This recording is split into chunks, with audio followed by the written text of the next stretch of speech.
أعوذ بالله من الشيطان الرجيم. بسم الله الرحمن الرحيم. ثم أتبع سببا حتى إذا بلغ بين السدين وجد من دونهما قوما لا يكادون يفقهون قولا قالوا يا ذا القرنين إن يأجوج ومأجوج مفسدون في الأرض فهل نجعل لك خرجا على أن تجعل بيننا وبينهم سدا قال ما مكنني فيه ربي خير فأعينوني بقوة أجعل بينكم وبينهم ردما آتوني زبر الحديد حتى إذا ساوى بين الصدفين قال انفخوا حتى إذا جعله نارا قال آتوني أفرغ عليه قطرا فما استطاعوا أن يظهروه وما استطاعوا له نقبا.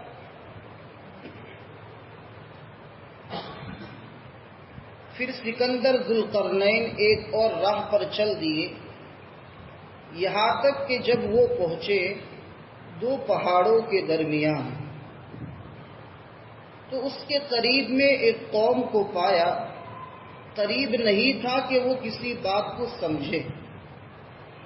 تو وہاں کے لوگوں نے کہا کہ اے ذوالقرنین، بے شک کہ یاجوج ماجوج زمین میں فساد مچا رہے ہیں، کیا ہم آپ کو خرچ دیں اس شرط پر کہ آپ ہمارے اور ان کے درمیان میں ایک دیوار بنا دیں؟ تو حضرت سکندر ذوالقرنین رحمۃ اللہ علیہ نے فرمایا کہ جو کچھ بھی میرے رب نے مجھے دیا ہے وہ بہتر ہے، لہذا مجھے تمہارے مال کی ضرورت نہیں ہے. فَأَعِينُونِي بِقُوَّةٍ، طاقت کے ذریعے سے تم میری مدد کرو، میں تمہارے اور ان کے درمیان آہنی دیوار بنا دوں گا. دو تم مجھے لوہے کے ٹکڑے، یہاں تک کہ جبکہ پہاڑ کے دونوں جانب برابر ہو گیا تو حضرت سکندر ذوالقرنین نے لوگوں سے کہا دھونکو، یہاں تک کہ جب اس کو دہکتی ہوئی آگ کے مثل سرخ بنا دیا تو کہا کہ دو تم مجھ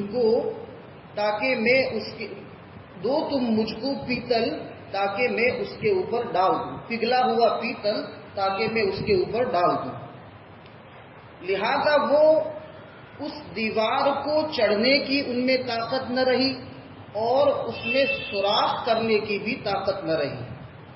تو حضرت سکندر ذوالقرنین رحمۃ اللہ علیہ نے اتنا بڑا کام کرنے کے بعد فرمایا ھذا رحمۃ من ربی، یہ میرے رب کی طرف سے رحمت ہے. بہرحال لہذا جب میرے رب کا وعدہ یعنی وقت مقررہ آئے گا تو اللہ تعالیٰ اس دیوار کو زمین دوز کر دے گا اور میرے رب کا وعدہ برحق ہے.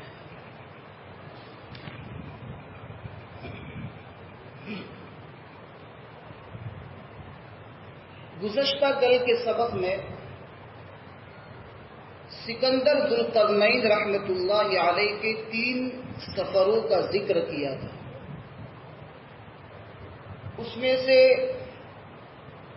2 سفر کے متعلق قرآن کریم نے جتنا بیان کیا تھا اور جو باتیں صحیح احادیث اور صحیح روایات میں تھی اس کو ہم نے بیان کر دیا تھا.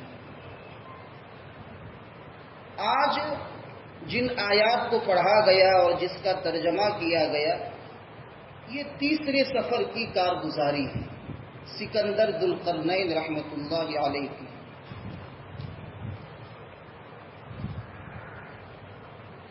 پہلا سفر مغرب کا تھا اور دوسرا مشرق کا تھا، اور تیسرا سفر جیسے میں نے کل بتایا تھا کہ قرآن کریم نے تو اس کی کوئی سمت اور کوئی جہت بتائی نہیں ہے، لیکن اکثر حضرات مفسرین علیہم الرحمہ کا کہنا یہ ہے کہ شمال کی جانب انہوں نے سفر کیا تھا. ان آیات میں اللہ تعالیٰ کی عجیب قدرت، قرب قیامت کا منظر اور یاجوج ماجوج کی طاقت اور ان کی شرارت اللہ تعالیٰ نے ان آیات میں ذکر فرمایا۔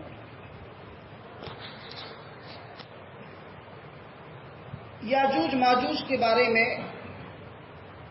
بہت مشہور اور من گڑت باتیں ہیں۔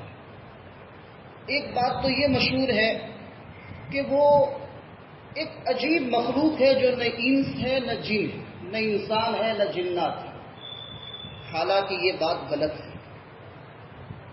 دوسری بات یہ مشہور ہے کہ اللہ تعالیٰ نے ان کو دو بڑے بڑے کان دیے ہیں، ایک کان کو بچھاتے ہیں اور ایک کان کو اوڑھتے ہیں۔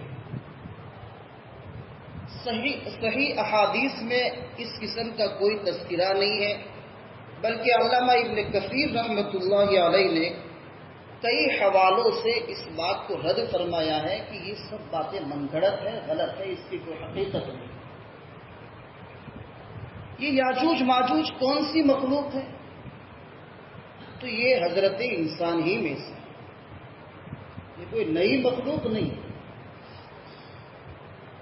قرآن کریم میں اللہ تعالیٰ نے سورہ صافات میں ذکر فرمایا ہے حضرت نوح علیہ السلام کے ذکر کے بعد کہ وَجَعَلْنَا ذُرِّيَّتَهُ هُمُ الْبَاقِينَ، کہ ہم نے حضرت نوح علیہ السلام کی اولاد کو باقی رکھا ہے، باقی رکھنے والا بنایا ہے، یعنی باقی رکھا۔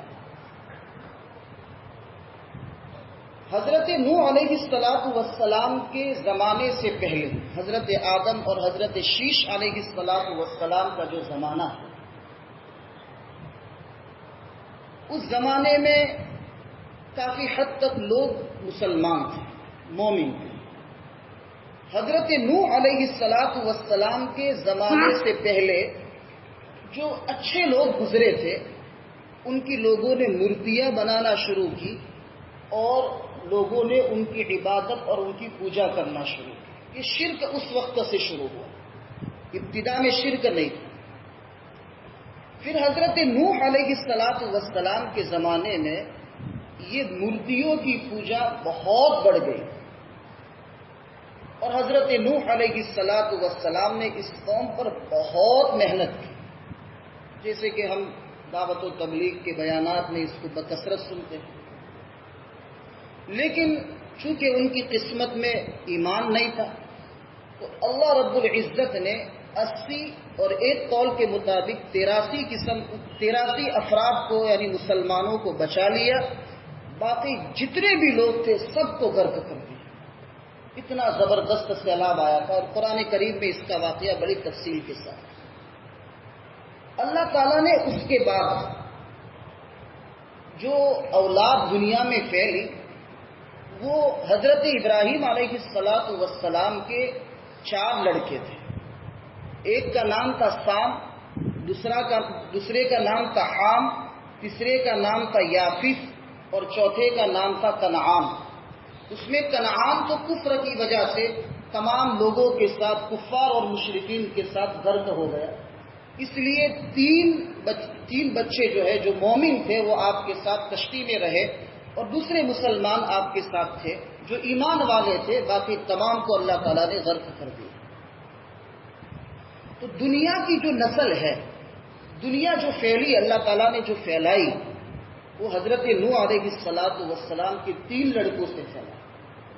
یہ عرب کی جو اولاد جتنی بھی ہے، وہ پہلے لڑکے حضرت سام سے، اور حبشی جو اولاد ہے وہ حضرت حام سے ہے، اور یاجوج ماجوج کی جو اولاد ہے وہ حضرت یافس سے۔ تو یہ یاجوج ماجوج کی جو قوم ہے وہ نسل انسانی سے ہے، یہ کوئی الگ مخلوق نہیں ہے، اور اس بات پر تمام علماء کا اتفاق ہے کہ یاجوج ماجوج کی جو قوم ہے وہ حضرت انسان ہی میں سے ہے۔ اس لیے ایسی غلط باتوں سے اپنے آپ کو بچائے۔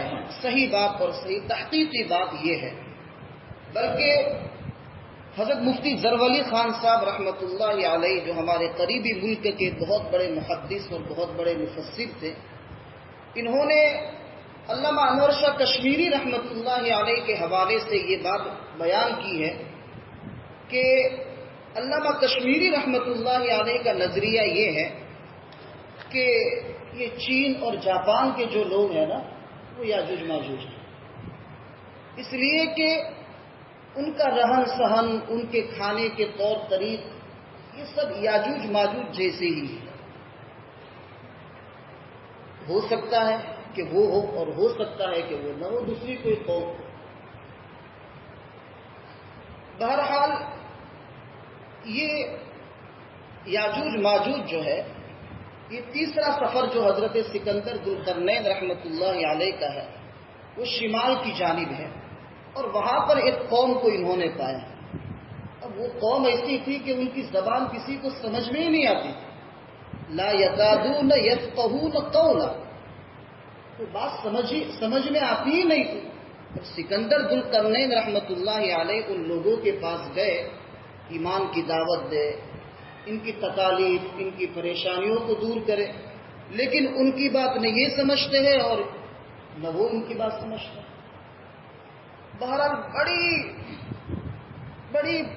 بڑی مشکلی کے بعد جو ہے، ان کی جو ہے ہاؤ بھاؤ سے، ان کے اشاروں سے بات تھوڑی سی سمجھ میں آئی۔ لا یکادون یفقہون قولا، قریب نہیں ہے کہ ان کی بات سمجھے، لیکن بڑی مشکل سے وہ سمجھ میں آئی۔ اب انہوں نے شکایت کی حضرت سکندر ذوالقرنین رحمۃ اللہ علیہ سے، شکایت یہ کی کہ یہ جو ہماری جو دو پہاڑ ہے، یہ دو پہاڑوں کے اس طرف ایک قوم رہتی ہے، اور وہ قوم ہے یاجوج ماجوج، اور وہ بہت پریشان کرتی ہے، ہمارے گھروں میں آ کر ہمارا سامان لوٹ لیتی ہے، ہمارے بچوں کو پکڑ کے لے جاتے ہیں۔ اس لیے سکندر ذوالقرنین کے سامنے انہوں نے یہ درخواست کی۔ سکندر ذوالقرنین کے سامنے انہوں نے درخواست اس لیے کی کہ ان کا لاؤ لشکر دیکھا، ان کے پاس سامان دیکھا، تو اس سے ان کو انداز ہوا کہ یہ کوئی بڑا آدمی ہے، اس لیے ان کو یہ لگا کہ یہ بہت بڑا آدمی ہے تو ہماری یہ تکلیف دور کر دے گا۔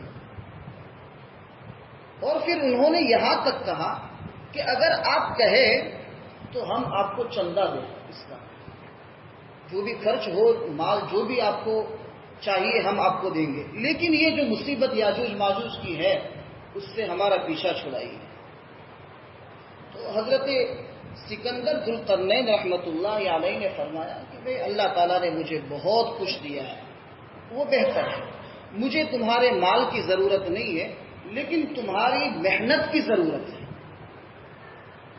فَأَعِینُونِی بِقُوَّةٍ، اپنی طاقت، اپنی جسمانی طاقت کے ذریعے سے آپ جو ہے میری مدد کریں۔ اب یہ دیوار کہاں ہے؟ اس سلسلے میں بہت سارے اقوال ہیں، لیکن تفسیر ابن کثیر کے حاشیے میں علامہ انور شاہ کشمیری رحمۃ اللہ علیہ نے اپنے والد علامہ انور شاہ کشمیری رحمۃ اللہ علیہ کے حوالے سے ایک بات لکھی ہے کہ اس سلسلے میں 3 احتمال ہیں۔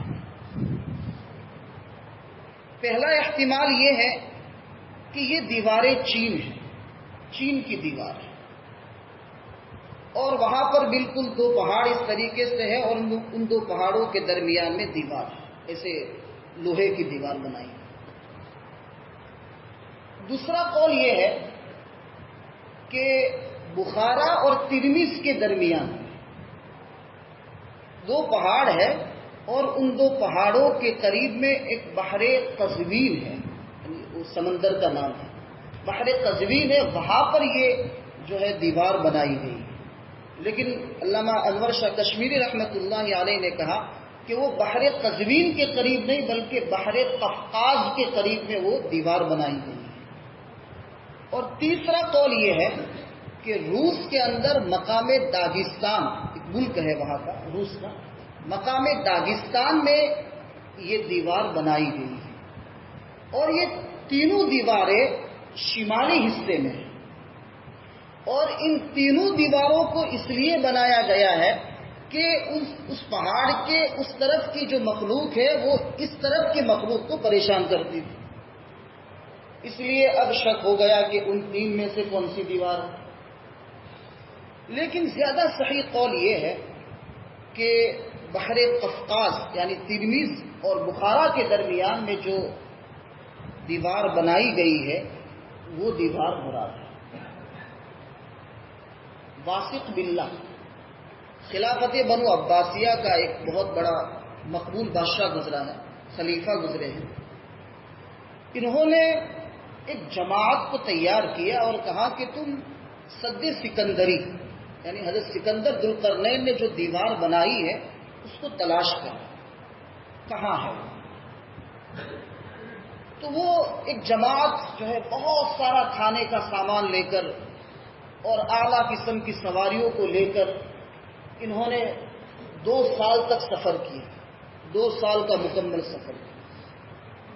تو سفر کرنے کے بعد جب وہ واسق باللہ کے پاس آئے تو انہوں نے کہا کہ وہ بخارا اور ترمذ کے قریب جو ہے مقام قفقاز میں ایک دیوار ہے جو 2 پہاڑوں کے درمیان میں ہے، اور وہ دیوار بالکل تانبے کی ہے، اور اس دیوار کو اگر دیکھے تو ایسا محسوس ہوتا ہے کہ گویا کہ وہ چادریں ہیں جس کے اندر کالی لکیریں اور سرخ لکیریں ہیں۔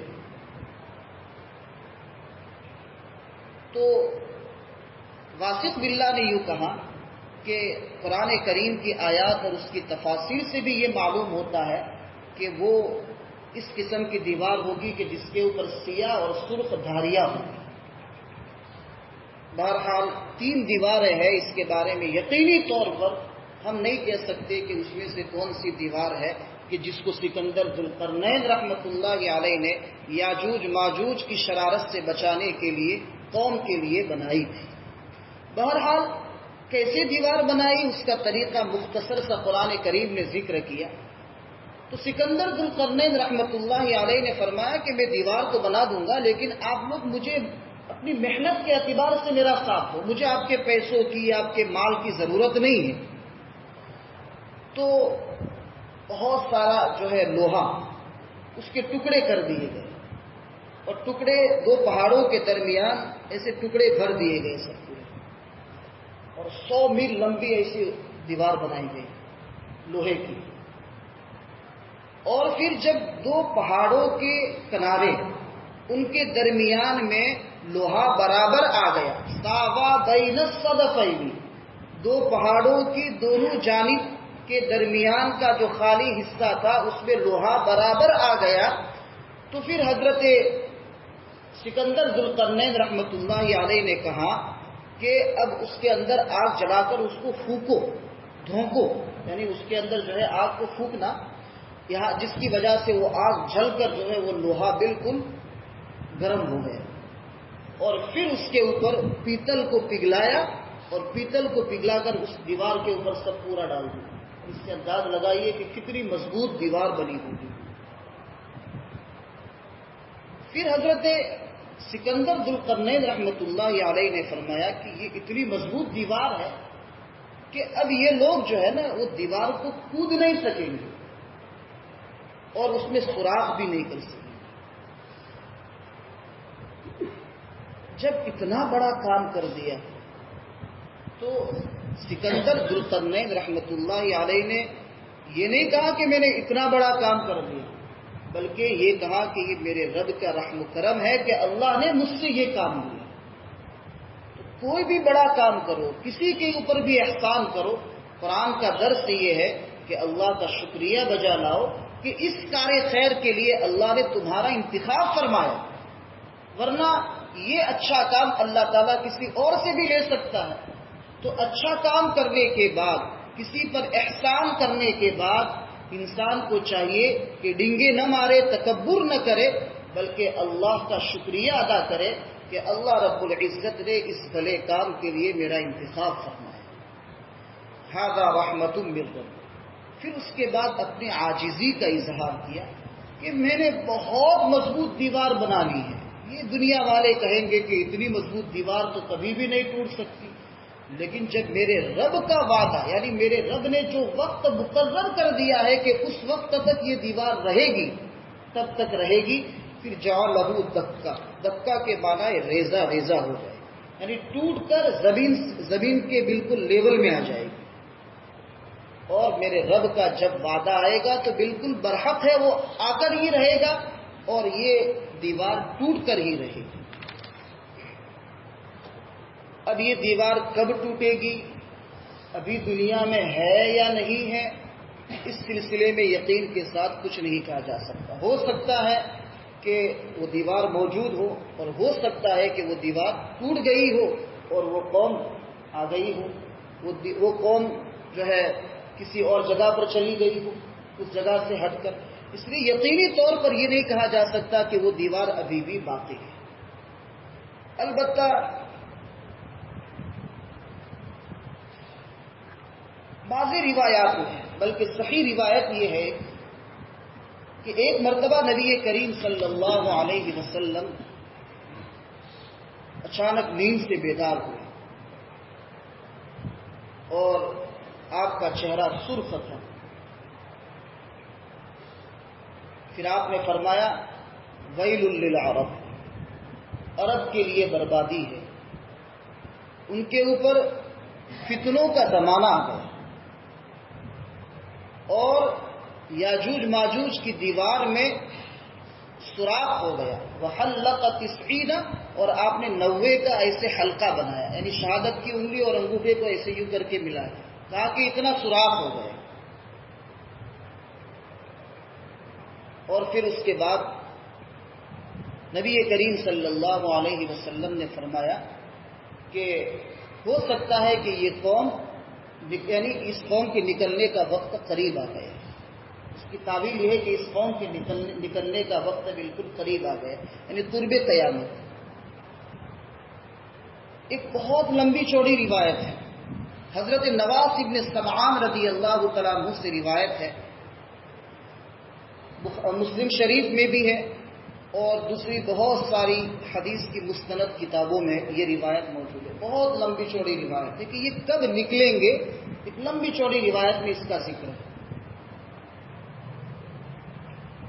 روایت یہ ہے کہ حضرت نواس ابن سمعان رضی اللہ تعالیٰ عنہ فرماتے ہیں کہ ایک مرتبہ نبی کریم صلی اللہ علیہ وسلم نے صبح کے وقت دجال کا ذکر فرمایا،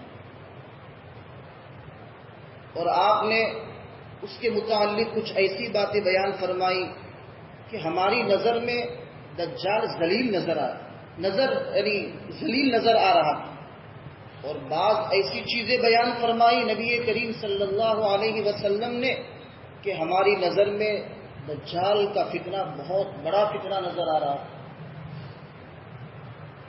صحابہ سب پریشان تھے۔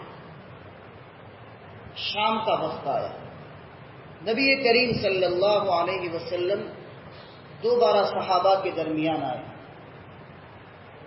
اور آپ نے صحابہ سے پوچھا کہ تم نے کیسا محسوس کیا؟ تو یہی جواب دیا کہ کچھ چیزیں اس کی ایسی ہے کہ ذلیل قسم کا انسان ہے، یعنی کوئی بڑی بات نہیں ہے، اور بعض چیزیں ایسی ہے کہ اس کا فتنہ بڑا عظیم ہے۔ نبی کریم صلی اللہ علیہ وسلم نے صحابہ کے چہرے دیکھے کہ بہت گھبرائے ہوئے ہیں، تو آپ نے فرمایا کہ دیکھو، میری موجودگی میں اگر دجال آ جائے گا تو تم لوگوں کو پریشان ہونے کی ضرورت نہیں ہے، انشاءاللہ میں اس سے نمٹوں، لیکن اگر میرے دنیا سے چلے جانے کے بعد اگر دجال آئے گا تو اس وقت کا مسلمان اپنی ہمت کے مطابق اس سے مقابلہ کرے۔ پھر آپ نے فرمایا کہ اس کی علامت یہ ہے کہ اس کی دو آنکھوں میں سے ایک آنکھ ایسی ابھری ہوئی ہے اور دوسری آنکھ سے کانا ہے، اور نوجوان ہوگا، اور اس کے بال گھنگھریالے ہوں گے، پیش کھائے ہوئے گھنگھریالے بال ہوں گے، پھر آپ نے فرمایا کہ جو شخص اس سے بچنا چاہے اس کو چاہیے کہ سورہ کہف کی ابتدائی 10 آیتوں کو پڑھ لے، اللہ تعالیٰ اس کو اس دجال کے فتنے سے محفوظ رکھے۔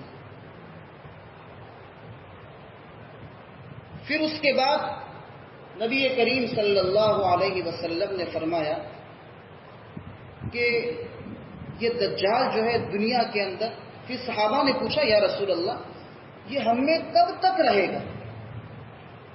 تو آپ نے فرمایا کہ 40 دن رہے گا، دنیا میں 40 دن رہے گا، لیکن پہلا دن 1 سال کے برابر، دوسرا دن 1 مہینے کے برابر، تیسرا دن 1 ہفتے کے برابر، اور چوتھے دن سے جیسے عام دن ہے 24 گھنٹے کا، اس طریقے سے۔ صحابہ کی عبادت کے ذوق پر قربان جائیے، نواس بن سمعان رضی اللہ تعالیٰ عنہ فرماتے ہیں کہ ہم نے اللہ کے رسول صلی اللہ علیہ وسلم سے پوچھا یا رسول اللہ ایک دن جب 1 سال کا ہوگا تو ہمیں دن کی 5 نمازیں پڑھنی پڑے گی یا سال بھر کی نمازیں پڑھنی پڑے گی؟ تو نبی کریم صلی اللہ علیہ وسلم نے فرمایا کہ آپ کو سال بھر کی نمازیں پڑھنی پڑے گی، وقت کا اندازہ لگا کر۔ اسی طریقے سے مہینے کا جو دن ہے اس میں مہینے کی نمازیں پڑھنی پڑے گی، ہفتے کا جو یعنی 1 دن ہوگا وہ ہفتے کی نمازیں اس میں پڑھنی پڑے گی۔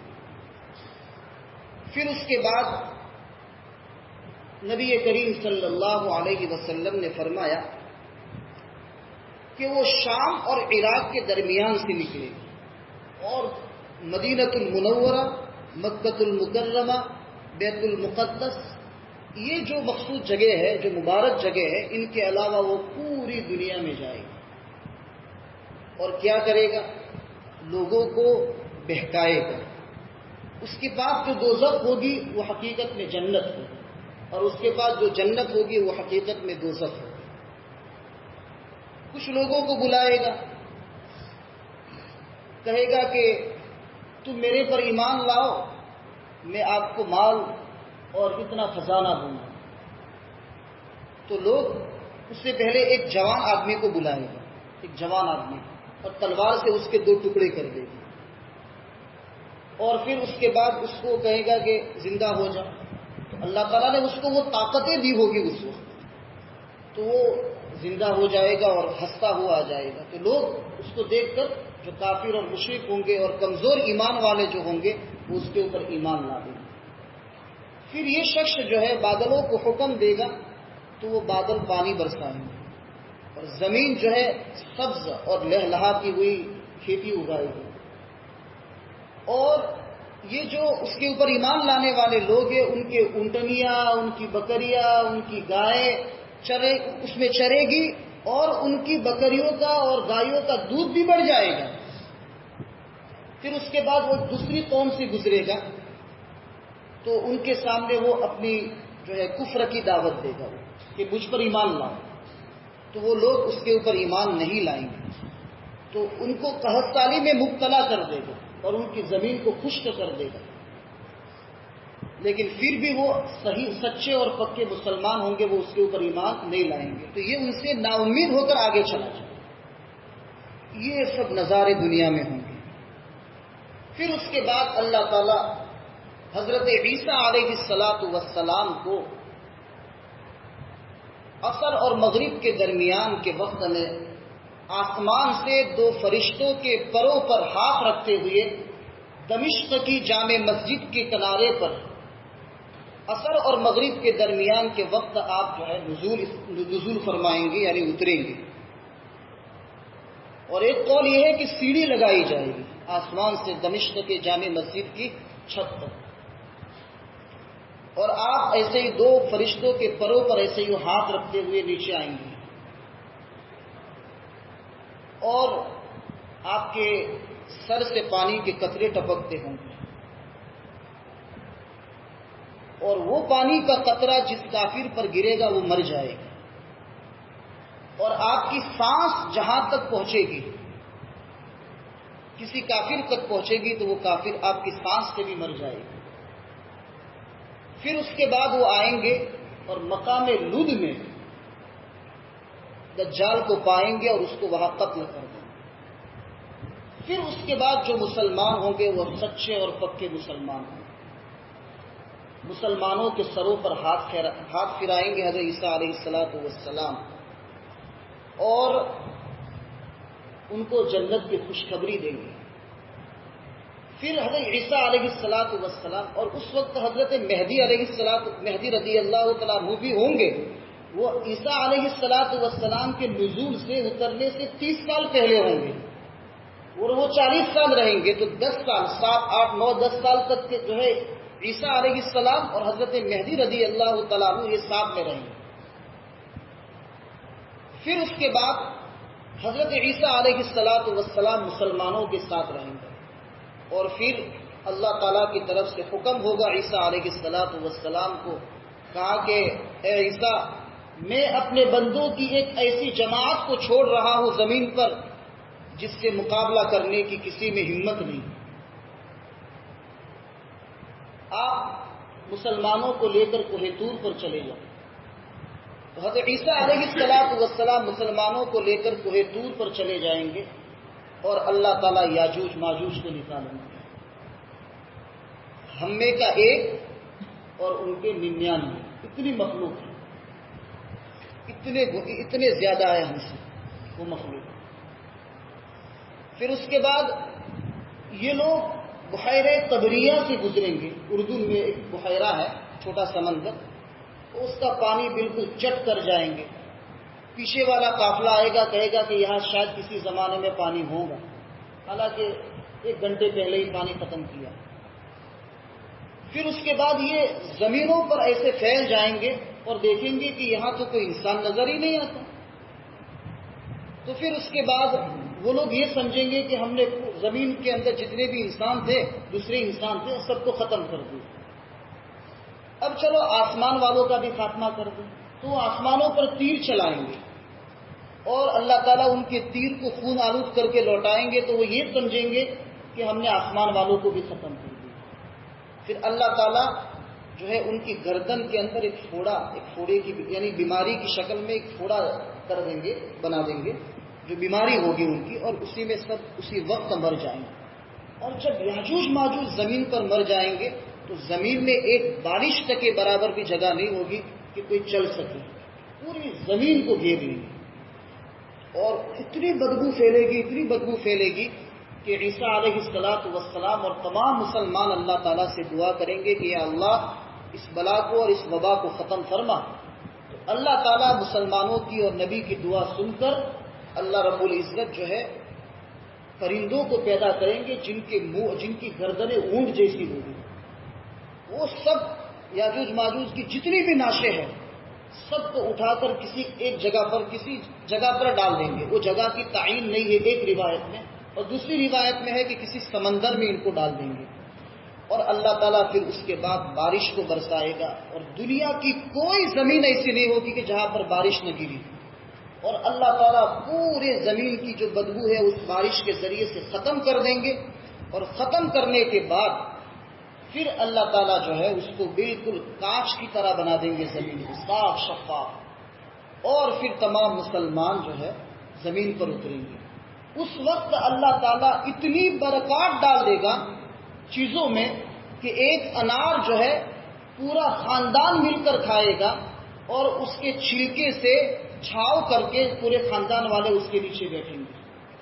بکریاں، گائے، اونٹنیاں، اس کا دودھ بہت بڑی جماعت اور بڑے بڑے قبیلوں کو کافی ہوگا. اللہ تعالیٰ اتنی برکتیں ڈالیں گے اور یہ برکتیں جو ہے 40 سال تک رہے گی دنیا میں. اور پھر اللہ تعالیٰ اس کے بعد مسلمانوں میں ایک بغل کے اندر ایک پھوڑے کی شکل میں بیماری پیدا کریں گے اور تمام مسلمان دنیا سے ختم ہو جائیں گے. اور پھر اس کے بعد 40 سال تک دنیا باقی رہے گی. اور پھر اس کے بعد وہ 40 سال میں اتنی بدکاریاں ہوگی، اتنی فحاشیاں ہوگی کہ لوگ جیسے جانوروں کی طرح برسر عام گناہ کریں گے، راستوں پر عام چوراہوں پر گناہیں کریں گے. اور کچھ لوگ ایسے بازاروں میں خریدتے ہوئے ہوں گے اور اچانک ونفخ فی الصور فجمعناہم جمعا، کہ ہم سور میں پھونک دیں گے، قیامت قائم ہوگی اور سب کو پھر جمع کریں گے.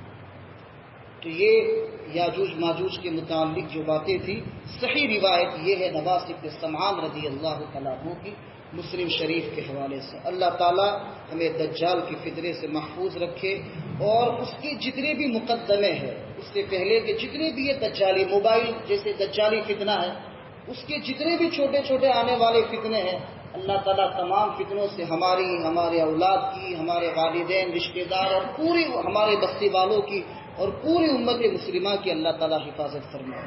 سبحان ربک رب العزت عما یصفون۔